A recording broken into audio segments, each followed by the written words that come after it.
Welcome in to the latest episode of Betting the Pitch podcast. I'm your host, Real_G Warner. Tonight, we'll be going through the Europa League, leg two of the quarterfinals. We are 40 and 16, 71% year to date on our best bets. Done some grading over the last few days. What I do is I put all my picks that I go through, or all the games we go through, I pick out my favorites, smash them all together across multiple leagues. Tonight will be a little bit different as we have all Europa League, all kicking off at the same time, 2 p.m. Central Time on Thursday, April 17th, 3 p.m. Eastern Time. I think 9 p.m. local time across Europe, depending on which country you're in. But we're gonna go through all those matches in the Europa League. Going to go through the two advanced numbers and try to get you an idea of what I expect to happen. I did watch all of these rounds of matches in the first legs, and hopefully I can add that in. Also, just tweeted it out. So if anyone is wanting to join us live, it's a lot earlier than I have been doing these in the past. Trying to do that based on some commentary in the Apple Podcast realm. If you're not subscribed to the podcast, please do so on Apple Podcasts. It's called Betting the Pitch. If you are not subscribed on YouTube, if that's where you're watching, go to @the_Real_G Warner, where you can also get 1 minute videos where I summarize my best bet, usually across all five European soccer leagues or across multiple days of Champions League. Instead, for Europa League, they're all smashed into one window. We're gonna do 1 minute video. Best way to try to get some engagement, I think. Um, Dang, did I really unplug this? Hopefully I'm not muted. Let's check the audio levels. Pro move there by me. I think we're looking okay. Um, but yes, okay. Looks like I hope I don't go through an entire episode and then have to re-record it. That would be not super fun. But hopefully some people come in the comments and tell me if I'm muted.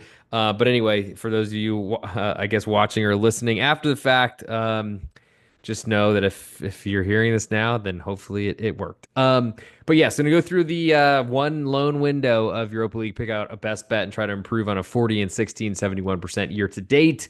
Of course, any and all questions are accepted. And if you want to throw something in your 5-star review on Apple Podcasts or on Spotify, if I see it, I will read it, or I'll have one of my co-hosts, if it's relevant to them, I'll have them read it. We are doing a baseball podcast. Couldn't get one out last night, unfortunately, but we will be going through the rest of the season, hopefully. I just need to get on A. Brooks Bet's schedule. Don't see any new comments, so go in there, leave one 5-star review. You have no competition, and we'll get into the lines right now. So we'll start on Thursday, as all these matches are. I'll be picking one best bet from all of these options as my favorite. Could be a two advanced number after we cash Inter Milan today. Could be a side, could be a total, as most of you know, at Joe Dollar, a longtime Patreon subscriber, patreon.com/real_G Warner. He always wants me to get on the overside of things, but that's not who I am. And it's hard for a cheetah or a leopard or I guess myself to change my spots. So we'll start with Athletic Club Bilbao. They're 1.25 goal favorites at home to Rangers. Juice is all over the Athletic Club Bilbao side. Could be climbing to 1.5 before kickoff. Totals 2 3/4. Juice all the way to over, and could be climbing to 3 before kickoff. So I was interested in a low scoring game in this first match, and that's what we got. Goalless draw.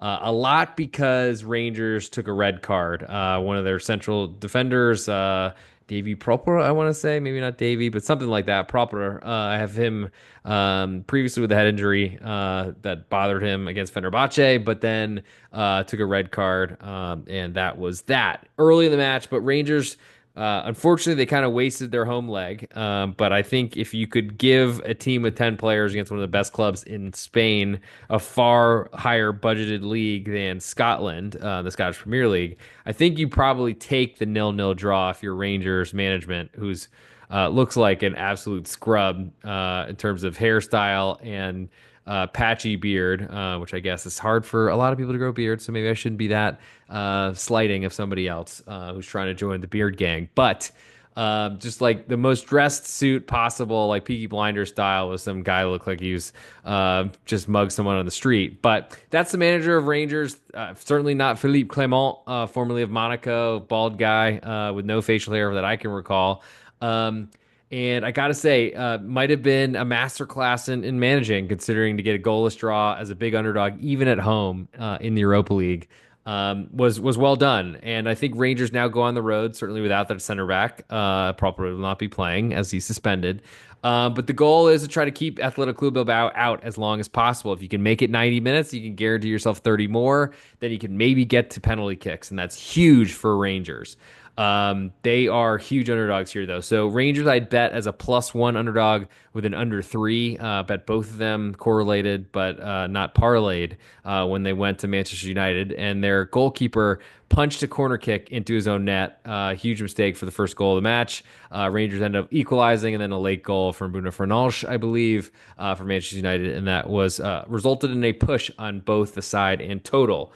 Not one of my favorite last few minutes of a game, especially because there's no goal scoring until goalkeeper error. Well, Rangers went out on a limb and benched Jack Butland, the starting goalkeeper who had been in the position to punch a ball in the back of his net, worth like I think 4 times as much as his backup, a 29-year-old journeyman signed from another club I'd never heard of. So I'm curious to see if Butland returns to goal here in this matchup. I still think he's the better goalkeeper. I think had been around Manchester United, if I'm not mistaken, a few seasons ago. You could argue that maybe he was trying to help his own club out, but I don't think he was. I think he's more worried about keeping his job. And I don't know that anyone really thought it was under threat. I think it was announced early, but it was still a big surprise when the lineups came out.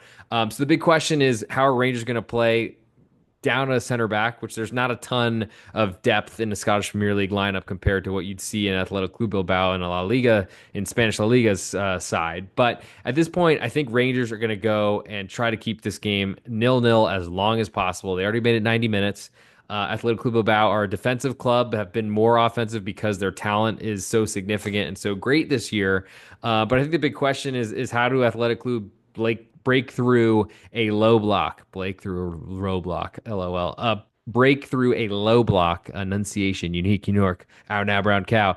And I think the big question is I mean, Athletic Club have so much talent, so they should be able to. But it's going to take a lot of dribbling from the wings at 10 men behind the ball, 11 if you include the goalkeeper. So I think we see a low scoring match here. It's going to be hard for Rangers to score anything besides on a counterattack, which they do have some ability. And I feel like the best club in each league is better than I think when most bettors look down upon a smaller league like the Scottish Premier League.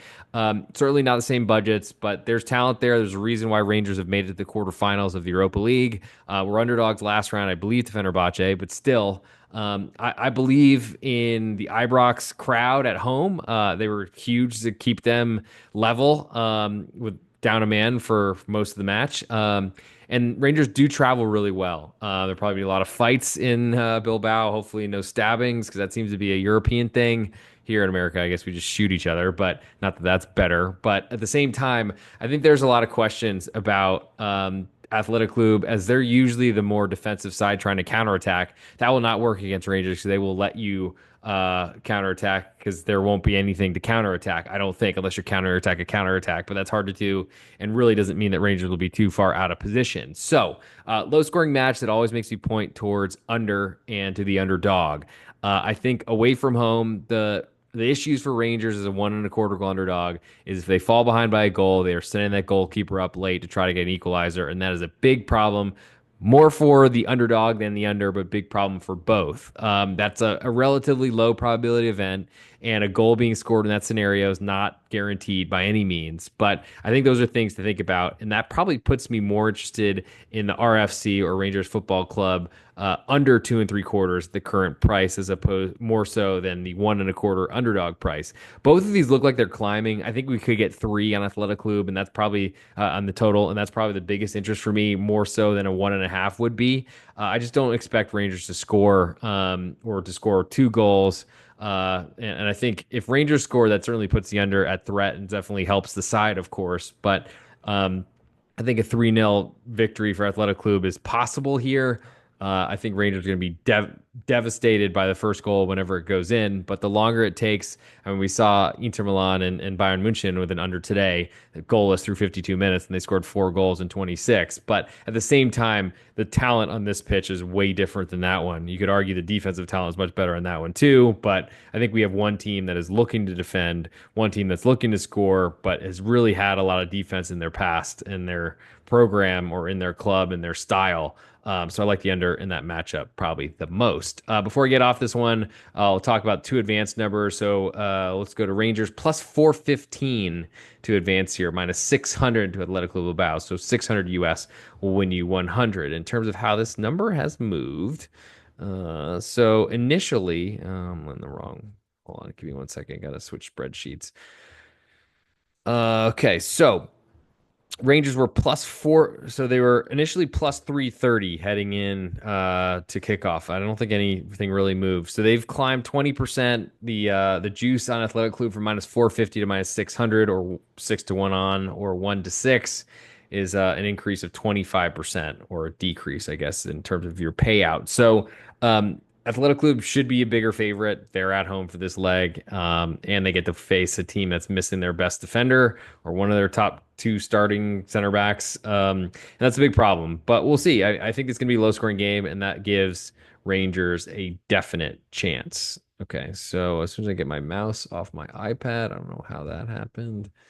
Okay, we're back. Okay, so we'll move now. See if we have any comments in here. Nothing yet. Okay, so we'll move next to Eintracht Frankfurt and Tottenham Hotspur. Currently, Eintracht Frankfurt, a quarter goal favorite at home. All the juice on Tottenham away. Total is 3 in this one. Juice all the way to under. All the juice on the Tottenham side, probably vacillating, oscillating, depending if you're a fan or not. From pick'em to a quarter goal favorites will be Eintracht Frankfurt at home. I don't think Tottenham will move to a favorite. I think we'll see this line kind of jockey between. And so this was a 1-1 draw in North London in the first leg. Eintracht Frankfurt, they were one of the best teams in Germany, constantly outperforming, consistently outperforming as well, and have been sitting in third place in the German Bundesliga for a lot this season. Then they sold Omar Mamouche. They've been hanging on to their position, but it hasn't been easy. They don't look that strong to me. And honestly, they were kind of a counterattacking defensive side that have had some defensive issues. That's been their limitations, I think. But those were their limitations, especially because Omar Mamouche was killing goals. He's still one of the top on the leaderboard of goal efficiency numbers across the Bundesliga, and he's been missing for a couple months now. So that's a huge hole in Eintracht Frankfurt. Ugo Ekitike, huge talent signed from Paris Saint-Germain and the French national team. He's awesome, but I think was really, really good and was kind of blossoming because he had Omar Mamouche there with him. Without him, it's been different. He had a good goal recently, but it's still a little bit hard to trust. And then the Tottenham side, before I guess we get there, I'll close off Eintracht Frankfurt. They've had some goalkeeper issues with Kevin Trapp, their former PSG player as well. Been all around Germany. I think came out from Hamburg, I want to say, who have, I guess, a really long-standing history of goalkeepers, if I'm not mistaken. Correct me if I'm wrong on that. At the @real_G Warner on YouTube, Instagram, Patreon, Twitter, everywhere. I'd love to make sure I'm saying the right things. I think that's the case, unless it was Kaiserslautern. But anyway, there's some German goalkeepers that come from one place. It might be Kaiserslautern. Anyway, Kevin Trapp, current goalkeeper, good. Santos, who's I think a Brazilian, has filled in his backup. Has been serviceable, not so bad. I don't think if Kevin Trapp is out for this match, that means we rush to bet Tottenham. And I think there's some issues for Tottenham, and that's why we don't do that. So the draw in the first leg, not great, especially for a English Premier League club with huge buku bucks compared to the German Bundesliga. I'm sure it has not been very good in the media. Though I've seen James Madison post matches just saying, like, I mean, it's not like we're going to get any thanks when we get over to clap our fans when they travel to support us. Usually they're just yelling at us. But I guess that's accepted fan culture in Europe, specifically in England. I think in Germany, they definitely get harsh with you, but I think there's a lot more support there. And Tottenham have to go to Eintracht Frankfurt and deal with that. Eintracht Frankfurt are awesome away from home. They travel so well. I think they're honestly a little underwhelming at home because they do so much away. But the big question here is where do the goals come from? How do they come? do they flow? So Eintracht Frankfurt is a quarter goal favorite. They need to win to cover the spread. 3 goals is what to me feels like a pretty big total in the second leg, but we've seen Champions League goals going left and right. Plus, these are two teams that are not, I think, strongest in defense, and Tottenham play a style that just puts them under huge pressure. The big difference for Tottenham, I think, is that they have what looks like a healthy backline defensively, at least the most two important positions. Mickey van de Ven, formerly of VfL Wolfsburg from the German Bundesliga, who's one of the fastest defenders I've ever seen. And he's been out of the lineup or in and out of the lineup all season alongside Christian Romero. They've been a great partnership, and I think they make the Ange style playable. Without them and with Ben Davis filling in for injured players, that's clearly not worked. And I think it's going to get Ange Postecoglou the sack because I don't think he's going to win the Europa League. I think it's going to be too hard for him to do it, even if they get past Eintracht Frankfurt. But they should be an underdog to advance. And I'll bring up that number now. So Tottenham currently plus 106 to advance. So you get odds to pick them. Certainly makes sense away from home. As to the Eintracht Frankfurt side, they're minus 130. So 130 US will win you 100, or I guess 130 of whatever shekels you throw out there. From where this number has moved. So Eintracht Frankfurt, they opened a plus 103 underdog, climbed to plus 120 to 122 to 128. Now they've dropped to minus 130, a change of 200%, but I think my numbers are off when it switches from positive odds to negative. Oops. And that's going to be the same thing for Tottenham. They were minus 125 to minus 145 to minus 152 and climbed to minus 155. So that is an implied probability of about 61% for Tottenham to get through, which clearly has changed. And now they're less than 50, and they should be, as they have no aggregate advantage and are on the road against a really tough crowd. I think the question for Tottenham, because clearly they've given up on the Premier League, or at least they say it matters to them, but the lineups and how they use their players certainly does not suggest that.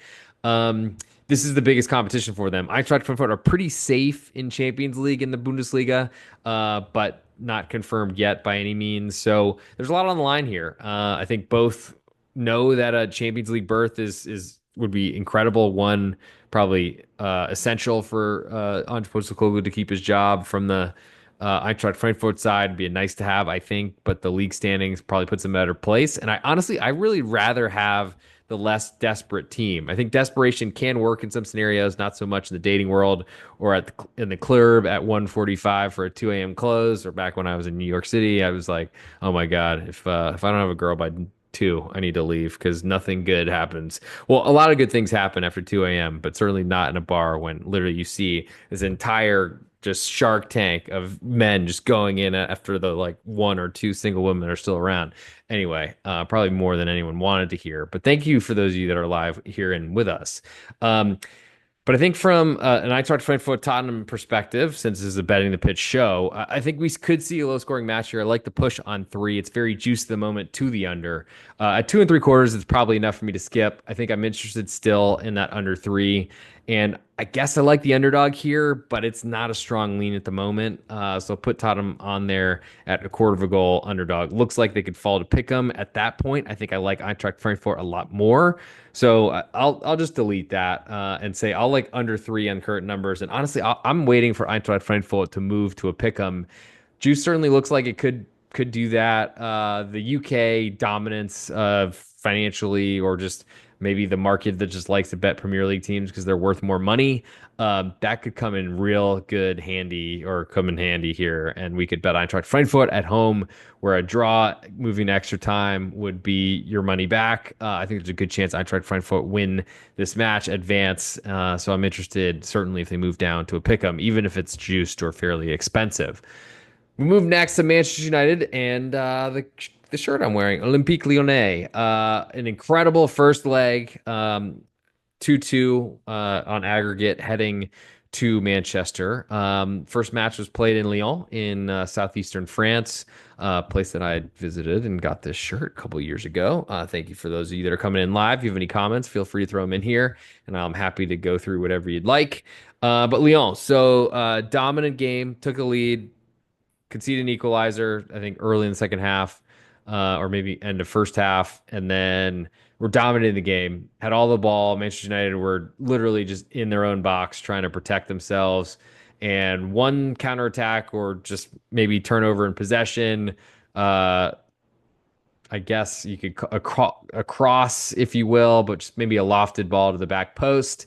And Joshua Zirkzee scores on a header, and everything is like, oh my God, Olympique Lyonnais dominated this game, got nothing from it. They're going to lose. They're going to travel to England with a goal disadvantage on aggregate, and it's going to be curtains. They're out of the Europa League. Well, they then scored with one of the last kicks of the match. I think I'm at like 70 plus losses in extra time in the second half versus wins. But I'll take one of the 12 or 14 or something like that I have. That's one of the more painful things I've been trying to keep up with grading my performance this season, and that's not been a fun part. I'll put it that way because it is not a fair fight at this moment, which I guess happens with unders, of course, and that being the lifestyle. But Lyon, currently three-quarter goal underdogs, a little bit more juice on the road at Manchester United. Total is three in this one, juice pretty heavily to under. I'll get the two advanced numbers in a second. So Lyon with a huge rescue goal to equalize at home. Good for the best bet I put out there last week. I got to say, thank you for that, Lyon. But at the same time, really important also for I guess for everything, just for how things work or something like that. And I think Manchester United, I mean, they've been a really great team to bet under for a lot of the season. Defense has been okay, not great, but I think it's been just a referendum on a poor offense. And Manchester United to win, and they need to win by multiple goals to take your full unit here. So the big question is, can Lyon travel across the English Channel? They luckily don't have to worry about any cannon fire, but the cannon fire they need to worry about is a Manchester United crowd, which has been, I think, all over the place this year. Not very supportive, but has been, I think, coming around as of late. And certainly, I think they realize this is their chance to get into Champions League. It is their only one, so this is how they do it, and they band together. But I do feel like a united, cohesive team is important. And I feel like that's the same for a crowd base. It's weird for them to all of a sudden support after they haven't for most of the season. And Lyon, they're going to have a lot of traveling supporters that go across, and they're probably going to be dwarfed by the amount of English support there. But at the same time, I think there's some unity that comes from a road trip. I'm interested in Lyon. I'd love to get a full goal of insurance to protect against a single goal loss away. I don't think we'll get that number. The juice certainly doesn't point that way, but the UK bettor is strong and mighty and loves betting Premier League sides. So I'll be waiting to see if that happens. As for the total, felt like we had a low scoring game all over it, and then two late goals, I think 88th minute and 95th. That's what sent it over in the first leg. We could see that same sort of thing happen again, but I think with tied on aggregate, I think it's less likely that you're going to see a huge attempt for a road underdog to have to bust out and try to score a bunch of goals. I don't know how much can be taken from Champions League action this week, but there are a lot of goals scored there. I'm not sure that that was all deserved, and a lot was based on how big the deficits were. Borussia Dortmund having to come out and score a ton of goals to equalize Barcelona, which they never did.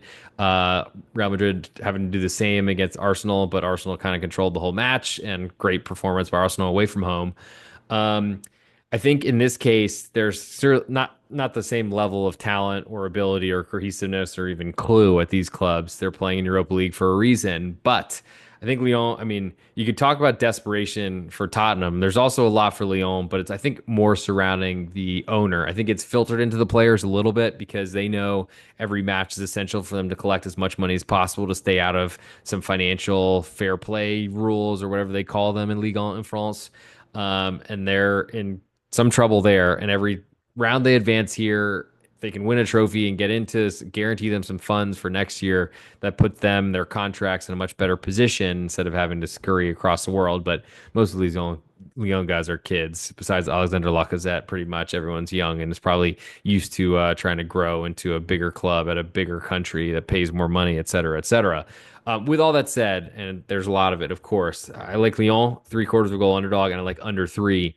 As for to advanced number, we have Lyon plus 215 to Manchester United minus 275. Yeah. Of course, there's some discrepancies or some handle involved there. Lyon were plus 146 at home initially. I think a lot based on the second leg being away, but also being a home underdog.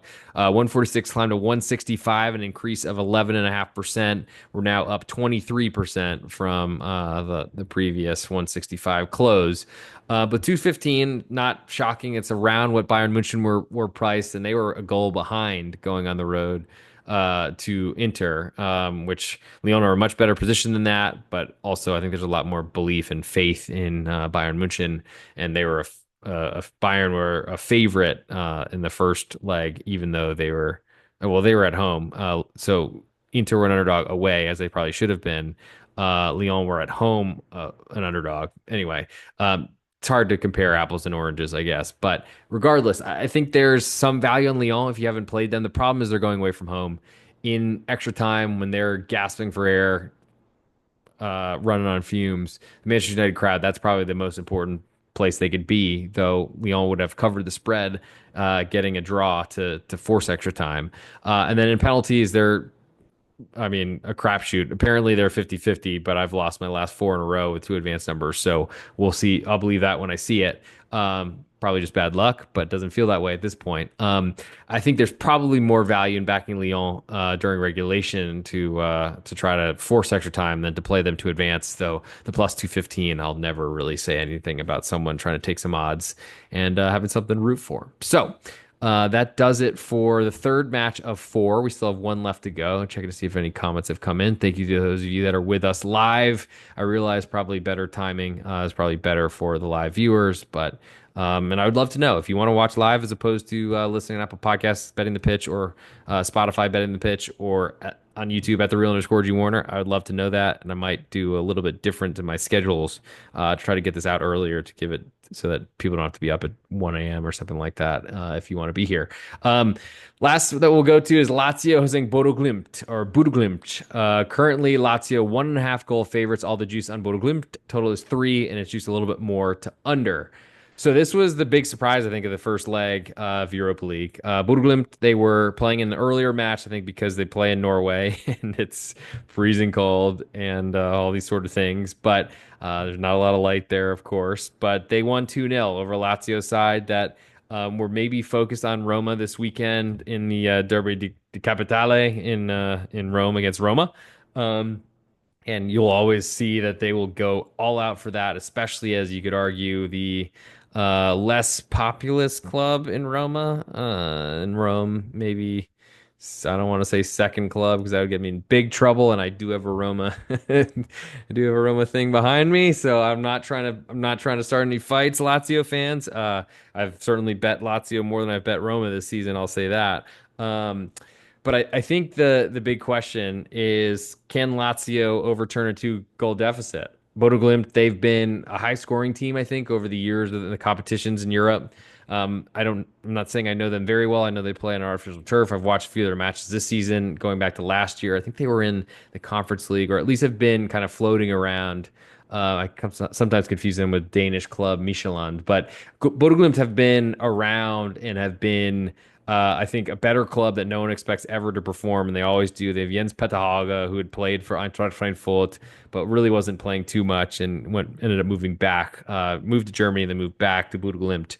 But the big question, Lazio, they were so good to start the season. We're killing it in Serie A. We're, I think, top of the table in the Europa League. I think we're the one seed after league play. But things haven't looked great for them as of late. I feel like they've kind of run out of gas, maybe injuries, and a lot of things have kind of come into play. And they got to go balls to the wall and win this match. And then they also have to win it by a margin to try to avoid extra time. 2-goal advantage will get them extra time. I'm sure they don't want that. I think if anything, at Joe Dollar, you say it all the time. You want me to bet some overs. This is probably the over on the entire list, and that is over 3 goals. Lazio Bodo Glimt. It's not really my style, I will admit. It feels a little weird advocating something like that. But Bodo Glimt, they're not certainly on the level of Lazio. Certainly not defensive abilities as Lazio. I think the effort will be there because they're trying to protect the 2-0 lead. But things could go pretty wrong pretty fast. And I do feel like Lazio are under a little bit of threat to counterattacks and such because they're going to have to be pushing from minute one. I think if Lazio get the first goal, that's a big deal. If Bodo get the first goal, then I think we see a ton of goals coming in because Lazio are going to have to go for it, and they're going to literally be throwing everything and their goalkeeper forward. Probably not exactly until the end, if it's necessary, but still. I think there's probably a wide range of outcomes in this one, which makes the 1.5 goal underdog a little bit less attractive because Lazio are certainly trying to win by 3 goals to not have to go to extra time. But I think we have a very competitive match here. I'll go Bodo Glimt over 3, just so Joe Dollar can feel like he's gotten one this season. So that is what I guess I got a two advanced number as well. Sorry, can't forget that. I want to close and tie this off the perfect way, if that's even possible. But Bodo Glimt, so they were. I wonder. I was forgetting this. I got lost. Okay, so Bodo Glimt, they were plus 360 to advance, down to plus 320, drop of 12.5%. Lazio minus 500, 1 to 5 or 5 to 1 on. That dropped to minus 450, a decrease of about 11%. Now they've completely crossed zero. They're now 433% different, plus 135 to advance are Lazio. I think if you like Lazio and you want to play them, interesting thing, if you play minus 1.5, that is getting odds. Lazio would need to advance, they need to win by 3 goals in regulation. To force extra time, they may not advance. They need to win by 2 goals. And that means plus 102 would cover on your full game spread bet. So to only get 33 more cents on a dollar for Lazio to advance, which requires a 3 goal lead, or to win in extra time, or to win in penalties, that doesn't seem worth it. I feel like if you like Lazio to advance here, you should play Lazio minus 1.5 as the side. I'm not sure that's what I'm advocating or I'm interested in, but just saying, I think if you're considering those two things, I think you go with the plus odds on both of them, which is always the way to go, I think. Certainly in this sport where there's a lot of juice, I think selling things to try to get not incredibly different things. Like I wouldn't play I wouldn't play a favorite of minus 3/4 of a goal and sell it to minus 1 because you're pushing in that scenario. But I also have done a lot of selling of like half of a goal underdogs and playing plus 1/4 instead at plus money to try to reduce the amount of outlaid juice so far for me this season. But to everyone, your choice. And at the real_G Warner across Instagram, Patreon, Twitter, and on YouTube, if you want to chat it out, I'd love to talk about it. I love talking shop if that interests you. But yeah, so Lazio, I think if you like them to advance, you play the spread in the full game, and don't worry about getting an extra 30% because I don't think that's necessarily worth it. Though, someone, if you want to correct my math, feel free, go ahead and do it. Okay, so it's time for the ultimate best bet. I think we've made it through the show. Thank you all of you for driving in. Just kidding. Joining in is probably a better way to put that. I do have my phone ready. I have the record in front of me. Things to plug. We will be doing a Thursday night podcast discussing the Friday baseball card with at Munaf Manji or at Sportsbetting.ag on the pregame.com podcast network. Look for that on pregame now. I'm expecting Tuesday a reintroduction into the wild at A Brooks Bets on the baseball betting the pitch version. And then expect a weekend show for this weekend's top 5 European soccer leagues and hopefully another weekend of winners. So let me get my everything set up and let's get into it. So I make sure I have this all right, and I think so. Hey, this is real_G Warner on Instagram, Patreon, Twitter, and on YouTube. This is the ultimate best bet for the Betting the Pitch soccer podcast. We're 40-16, 71% are best bets this season. I usually go through the top 5 European soccer leagues or each day of Champions League. In this case, this is Europa League show. We only have one window of all games starting at the same time. So I've got one choice. This is the best one. Take Olympique Lyonnais, as I am wearing their shirt from a team store outside of a place where some guy got guillotined, I think. But Lyon, under 3 goals on the road at Manchester United. I'd love to see a +1 and potentially play the side as well. But I think the push on 3 is important. I don't believe in Manchester United scoring goals. I think Lyon deserved a much better result than a 2-2 draw in the first leg, dominated the game, just couldn't find a goal, and then got one late after conceding 2 in a row after taking the initial lead. But I think we see a low-scoring match here. It's a way to fade Manchester United and bet Lyon, a French side, side to go in and potentially shock the world. And that'll do it for this episode. Thank you all for tuning in. I hope to see you on the next version, likely coming in tomorrow night. For Major League Baseball, the Friday card, and then next week, more Major League Baseball on Tuesday. And of course, all weekend soccer stuff on this channel. Betting the Pitch on Apple Podcasts and on Spotify, at the real underscore G Warner on YouTube and on Instagram if you want the 1 minute video, which I will chop and put out tomorrow. Thanks for joining. Hope to talk to you all very soon, and let's win some money.